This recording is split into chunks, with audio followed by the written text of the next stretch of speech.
Good afternoon. आज virtual class को मु संगीता नायक समस्त को स्वागत जनाऊँगी।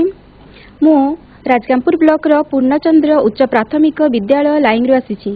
पिला माने आज आम पढ़ा आगु गोटे गल्पटे शुणा। गोटे पुरातन जुगर राजा राणी कथाटे शुणा। पुरातन जुगरे गोटे राजा थिले जी कि माने जंगल को जाइकी पशु शिकार करने को बहुत भल लगुला। से जंगल को जाती प्रत्येक दिन आउ पशु शिकार करिकी आसती, किंतु राणींकर ताहा इच्छा नथिला। पशु माननकु हत्या करुथिबारु तांको बहुत खराब लागुथिला। ए भला किछि वर्ष बीतीगला परे थरे राजा जाइछंती जंगल को, किंतु जंगल रे किछि पशु पक्षीर शिकार करि पारिले नाही। से कोन करिसंती ना घर को फेरिकी आसीछंती। घर को जेतेबेले फेरिकी आसीछंती रानी पचारिछंती, आजी कोन पई तमे उदास देखा जाउछ। रानी राजा कहिसंती ना आज मु जंगल रे किछि पशु शिकार करि पारिलिनी कहिकी मते बहुत निराश लागुछि।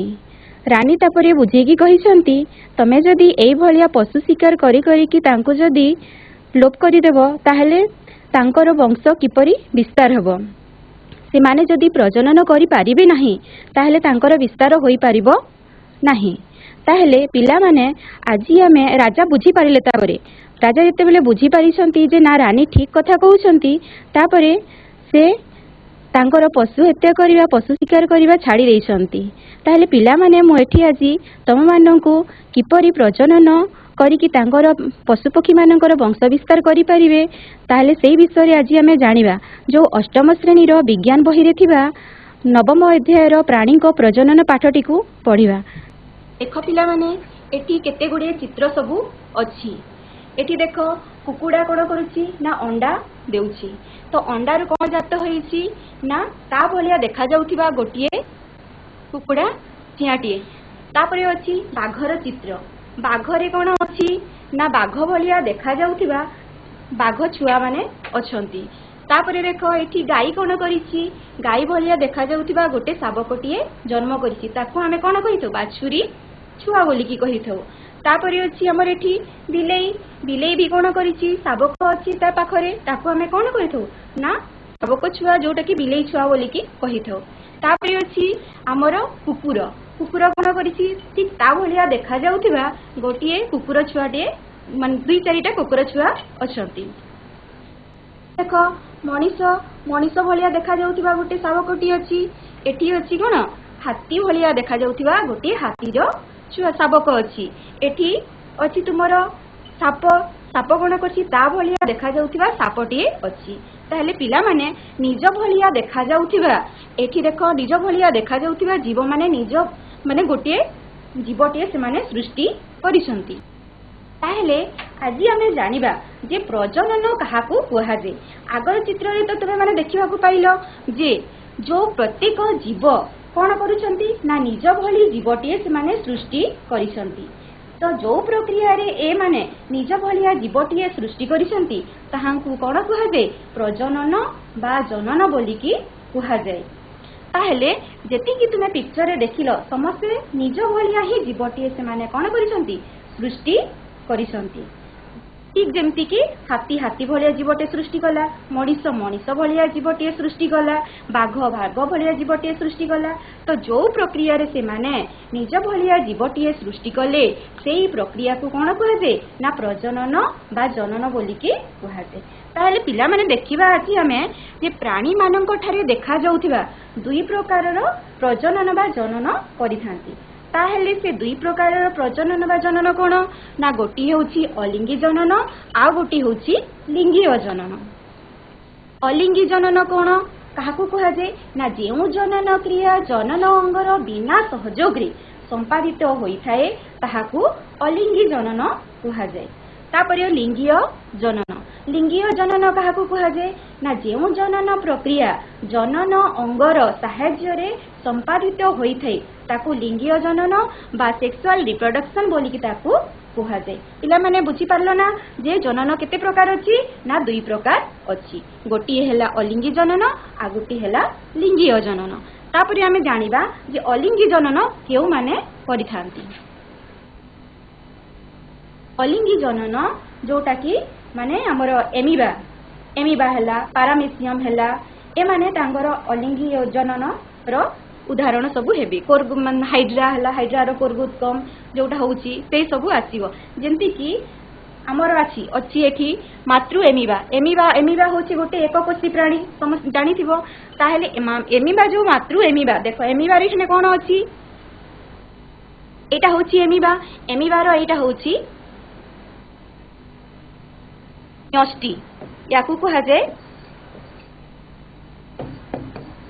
न्यष्टि ए गोटे न्यष्टि अछि ए न्यष्टिटा धीरे धीरे धीरे धीरे कौन होईची दुईटा न्यष्टि रे परिणत होईची गोटे ताकू कहा गला विभाजित न्यष्टि ए विभाजित न्यष्टि धीरे धीरे कौन होईची गोटे न्यष्टि ठारू आ गोटे न्यष्टि पूरा विभाजित हेबाकू लागिची तापरे कौन होईची ना गोटे अपत्य एमिबा सृष्टि होईची माने पूरा ता ठारू एई गोटे न्यष्टि अन्य आ गोटे न्यष्टिटा दुई जनक ठारू से माने कोन होईछंती ना अलगा होई जाईछंती याकू कहा गला अपत्य एमिबा माने पूरा पूरी भाबरे से स्वाधीन भाबरे कोन करिसी ना से जीवन यापन करिसी तो एथिर हमें कोन जानला प्रथमे न्यष्टिति कोन हला ना दुई भागरे विभक्त हला विभक्त होई के दुईटी अपत्य सृष्टि हला ए भला को माने एमिबा हला पारामेसियम हला ए माने परिथांती तापरे देखो पिला माने एठी अछि हाइड्रार कोर्गोस्कम हाइड्रा क्षेत्र रे मध्य एटा सब होई थाए अलिंगी जनन ता क्षेत्र रे मध्य देखा जाई थाए जेमति कि एटा होची मातृ हाइड्रा कोन करूची धीरे धीरे तार शरीर वृद्धि घटे ए मातृ हाइड्रार शरीर धीरे धीरे वृद्धि घटी प्रवर्ध सृष्टि करे फास्ट टेस्टा होची एटा तापरे ता शरीर रे ए देखा जाउतिया प्रवर्ध को कोन कुहा जाय ना कोरक कुहा जाय से प्रवर्ध को कोन कुहा जाय कोरक बोली की कुहा जाय ताहेले धीरे धीरे से कोरक कोन करे विकसित हेबाकू लागे तापरे से विकसित हैला परे धीरे धीरे एई मातृ हाइड्रारू विकसित होई से पूरा विकसित कोरक होई जाय विकसित कोरक ही मातृ हाइड्रा ठारू से स्वाधीन भावरे जीवन यापन करे जोटा कि जीवन माने जहाकू कहा जाए कोर्कोस्कम बोली करी कहा जाए ताकू कोन कहा जाए कोर्कोस्कम बोली की कहा जाए बुझी पारलो ना पिला माने किपरि मातृ हाइड्रा मानरू विच्छिन्न होई की विकसित कोरक रे परिणत हैला तापरे देखिबा लिंगीय जनन कोन तमे तो पढ़ी थिबो जेमति की जानी थिबो जे पोखरी हैला गाड़िया हैला पोखरी हैला एई सब मानकरे बेंग माने कोन करि थांती ना जेली सदृश गोटी अंडा देई थांती जोटा कि पानी उपरे भासीबा को लागि थाई आ सेई ठारू कोन होई थाए ना बेंग सृष्टि होई थाए जेमति कि तार गोटे वीडियोटे भी देखिबा तापरे देखो मनुष्यर एटा होची गोटे शुक्राणु मनुष्यर शुक्राणु जोटा कि केवल पुरुष मानक क्षेत्र रे हा देखा जाई थाए एटा होची मनुष्यर डिंबाणु जोटा कि स्त्री मानक क्षेत्र रे देखा जाई थाए ताहले आमे जानिबा मनुष्यर शुक्राणु रे केमति थाए एटा देखो एटा होची तुमरो माने मनुष्यर शुक्राणु रो होची एटा मस्तक एई पार्ट को कहा जे कोन मध्य खंड एटा होची लांज भलिया देखा जाउतबार एटा होची लांज तापरे होची एटा होची मनुष्यर डिंबाणु जोटा कि स्त्री मानक क्षेत्र रे देखा जाइथे एटा डिंबाणु रे एटा होची न्यष्टि याको कहा गला कोन ना न्यष्टि बोली करी कहा गला एटा जो देखा जाउची एटा होची न्यष्टि आ ए भितरे जो देखा जाउची एटा होची आदि जीवक ताहेले पिला माने मनुष्यर ए शुक्राणु आ डिंबाणु जोटा केवल पुरुष मानक क्षेत्र रे एई शुक्राणुटा देखा जाइथे आ स्त्री मानक क्षेत्र रे एई डिंबाणुटा देखा जाइथे जेते बेले एई शुक्राणु एई डिंबाणु उपरे समायन हुए सेते बेले कोन होइथे गोटिए जीवटिए सृष्टि होइथे ता माने तमे तो जानिथिबो वीडियो देखिथिबो भलो लागिथिबो काहे की अच्छा ताहेले सेतिरे कोन होउथिला ना तेली भलिया पानी रे गोटे अंडाटे भासुथिला कि नहीं ताहेले सेई जो जेली सदृश भासुथिला सेटा कहार अंडा थिला ना माँ बेंगर अंडा थिला सेथिरे पुरुष बेंगर अंडा जेते बेले पड़िला सेते बेले सेथिरु कोन होईची गोटे शावकटिए जन्म होईची तार विभिन्न को उपाय रे से माने बेंगटी पूर्णांग रूप धारण करिची सेटा तो तुमे माने देखिलो नै कि अच्छा ताहेले जानिबा एबे अंडज ओ जरायुज प्राणी अंडज प्राणी केउ मानकु कहिबा जो माने अंडा दे शावक जन्म करि थांती सेई मानकु अंडज प्राणी बोली की कहा जाय अंडा क्यों माने दियंती କୁକୁଡ଼ା ଅଣ୍ଡା ଦିଏ।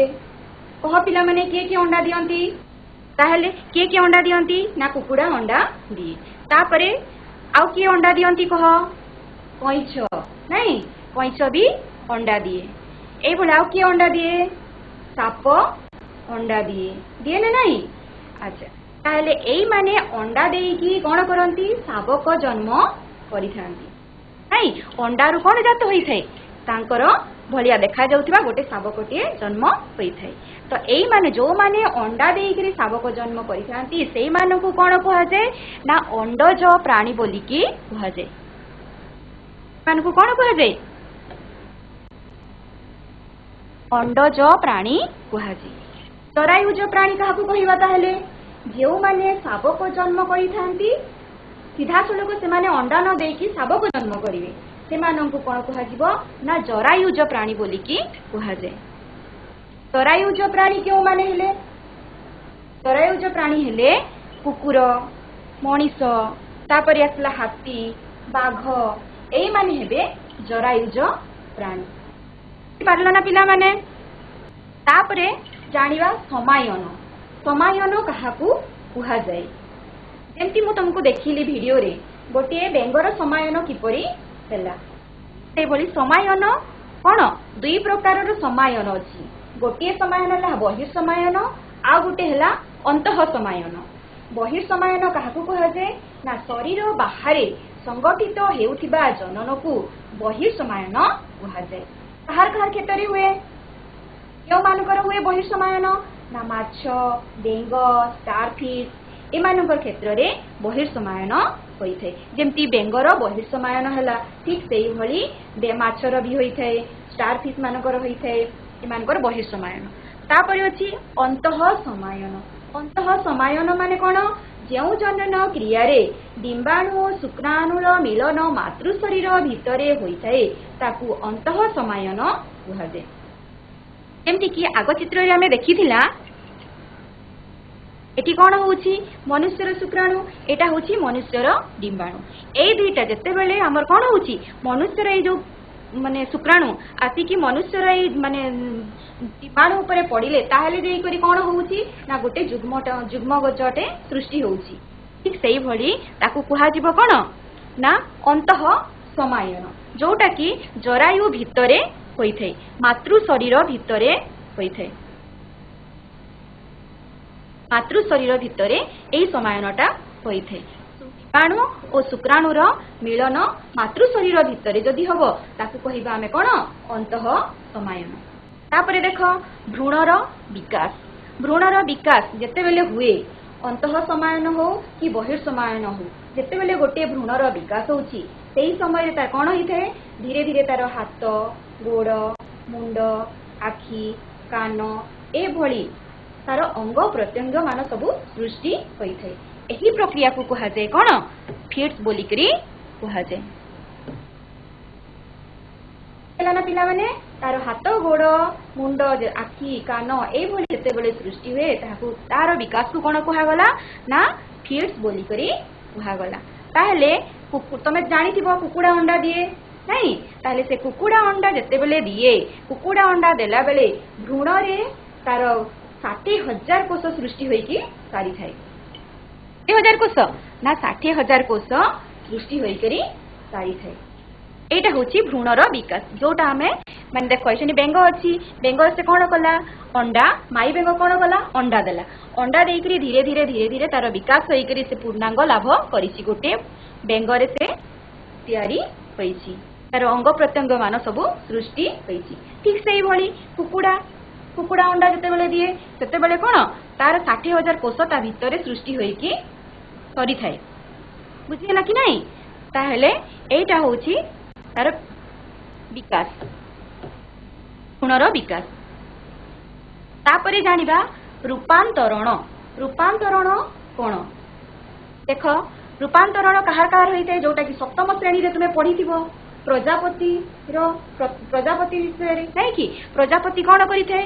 विभिन्न तार रेशम कीटर विभिन्न अवस्था सब अच्छी, जेमती कि से डिंब देव, लार्भा, सुप, तापरे संबालुआ होइथे, जो संबालुआ बाहरे, तापरे से प्यूपा होइथे तापरे जई करी वयप्राप्त अवस्था को से प्राप्त करिथे आ गुटे पूर्णांग गुटे प्रजापतिटे होइथे से कोथिरे गला ना रूपांतरण तार कोन हैला ना रूपांतरण हैला ताहेले जो रूपांतरण हैला प्रजापतिर तार लाइफ साइकिल ता हमें टिके एटा थिला प्रजापतिर किपरि तार लाइफ साइकिल ता बुझिला कि नहीं तापरे देखिबा टेस्ट ट्यूब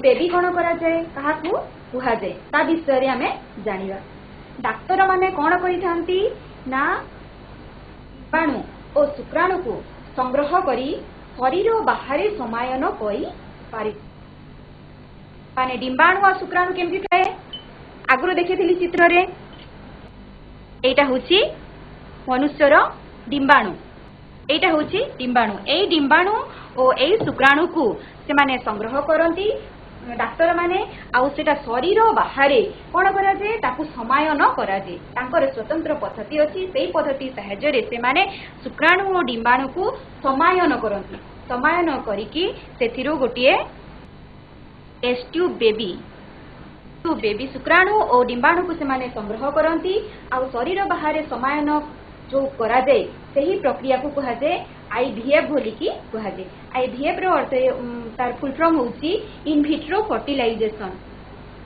ना ताहले ए जो समायन करा जाए टेस्ट ट्यूब सेही भलिया जो माने पिलाटे जन्म हुए ताकू कहा जाए माने टेस्ट ट्यूब बेबी बोलिकी कहा जाए कि नहीं अच्छा तापरे एटा के बाहर करथिले ना प्राणी विज्ञानी रॉबर्ट एडवर्ड ओ पेट्रिक सेप्ट्रोए को द्वारा प्रचलित एई जो आईवीएफ कौशल जो डिंबाणु और शुक्राणु को संग्रह करी शरीर बाहर जो समायन करा जाए सेही प्रक्रिया को रॉबर्ट एडवर्ड पेट्रिक सेप्ट्रोए से 25/7/1978 मसीह विश्वर प्रथम टेस्ट ट्यूब बेबी को से जन्म दे पाइथिले सेटा होची लुइस तांको ना रखा येथिला कोन लुइस ब्राउन कहिकी आजि जे 40 लाख रु अधिक टेस्ट ट्यूब बेबी जन्म होई सारिले बुझिला कि नहीं ताहले एडवान को सेति पई कोन करा जैसी ना 2010 मसीह रे भेषज नोबेल पुरस्कार मिलिथिला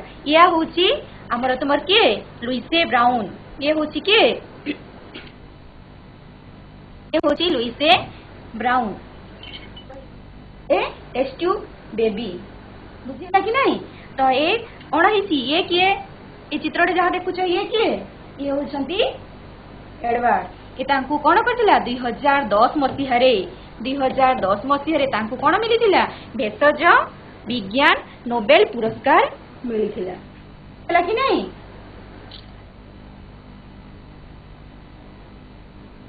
तापरे देखिबा क्लोनिंग बा प्रतिरूपीकरण क्लोनिंग कोन बा प्रतिरूपीकरण केमिति होइछे ताले इयान विलमुट और तांको सहयोगी माने प्रथम थर पाई स्कॉटलैंड रो रोजलिन अनुष्ठान रे सर्वप्रथमे कोन करथिले गोटी स्तन्यपायी प्राणी रो क्लोनिंग करिवारे सफल होइथिले जद्वारा कि 5 जुलाई 1996 रे डॉली नामक गोटी मेंढी क्लोनिंग रूपे जन्म लाभ करिथिला ताहले से केते दिन रहिथिला जरायु मध्य रे ना 150 दिन जरायु मध्य रे रहिकी डॉली जन्म लाभ करिथिला केते दिन 150 दिन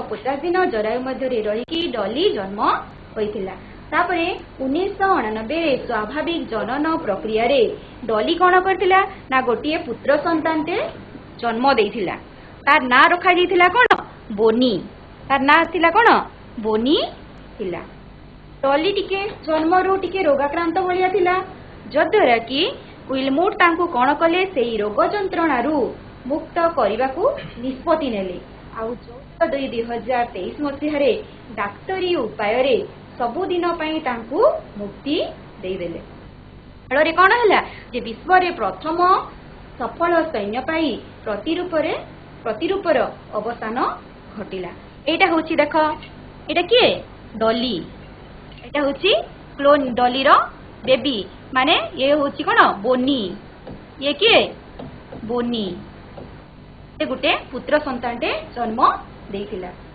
नहीं अच्छा ताले पिला माने जोटा पढ़ाला सब तो बुझी भाया लगुच नहीं कि ताहले आज आम केते गुड़िए करवा पचारि उत्तर देवा चेष्टा कर नंबर अच्छी हाइड्रा रे अलिंगी जनन डैश द्वारा होता है मैंने उत्तर दियो रे अलिंगी जनन डैश द्वारा होता है कुरा को दमन कुरा को दमन कोरकोट गम आंसर 3 नंबर प्रश्न अच्छी एमिबार अलिंगी जनन डैश द्वारा हुए अलिंगी जनन डैश द्वारा हुए पिला माने कहा द्वारा होता है पार्टी करी कह शुभा जाऊनी कहा द्वारा होता है विभाजन कहा द्वारा जन अच्छा तापरे कह युग्मकर और स्त्री युग्मकर मिलन को डैश कहा जाए जुमाज समायन मिलन को कौन कहा जाए समायन कहा जाए नेक्स्ट प्रश्न देख समायन शरीर मध्यरे हेले ताकू डैश कहा जाए समायन शरीर मध्यरे हेले ताकू डैश कहा जाए कौन कहा जाए जुमाज अंतः समायन समायन शरीर मध्यरे हेले ताकू अंतः समायन कहा जाए एंग माछ स्टारफिश रो डैश समायन हुए एंग माछ स्टारफिश रो डैश समायन हुए जेमती कि समायन शरीर मध्यरे जेतेबेले होउची ताकू कोन कहा जाउची अंतः समायन ठीक से बोली बेंग माछ स्टारफिश रो को समायन होइथाय वही तो समायन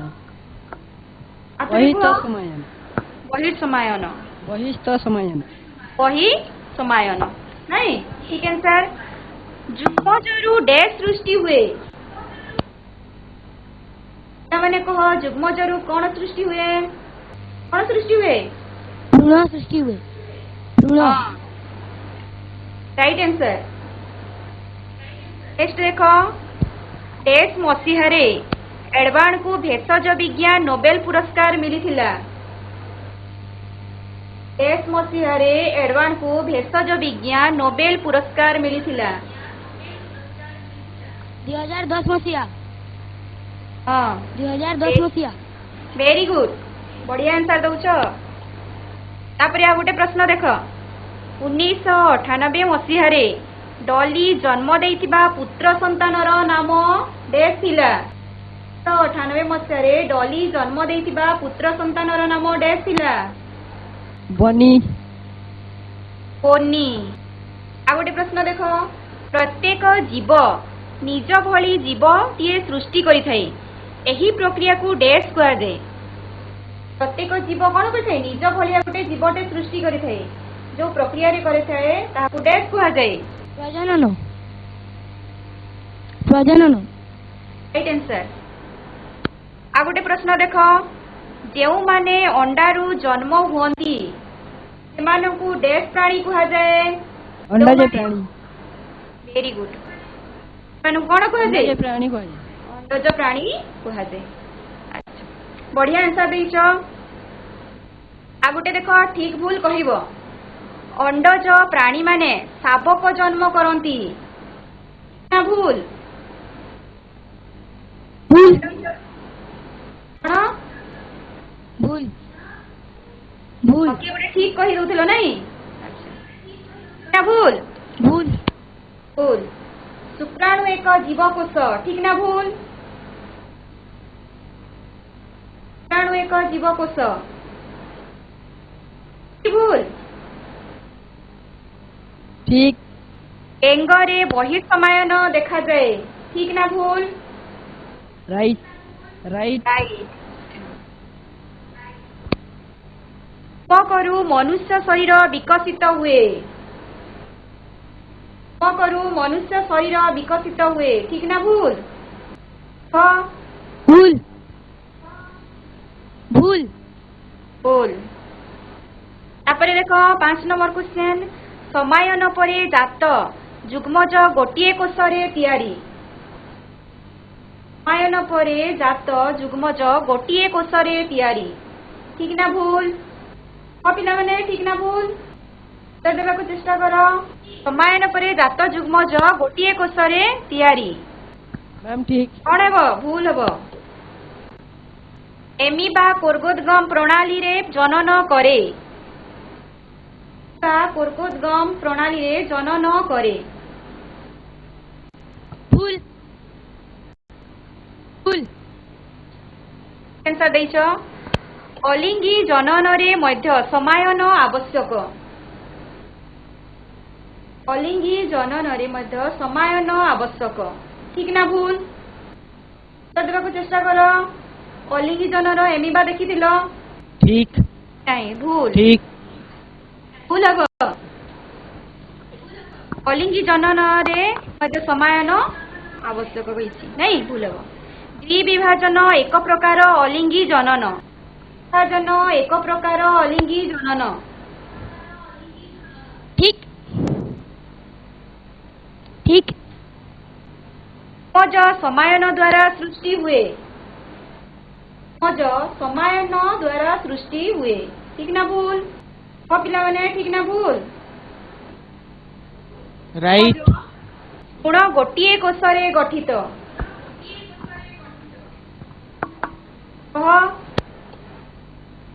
गुण गोटिए कोषरे गठित तम पई गृह कार्य रहिला बेंग चिटिपिटी कुकुड़ा अंडा संग्रह करी चित्र अंकन करिवो आउ तुमरो साइंस टीचर को देखैबो।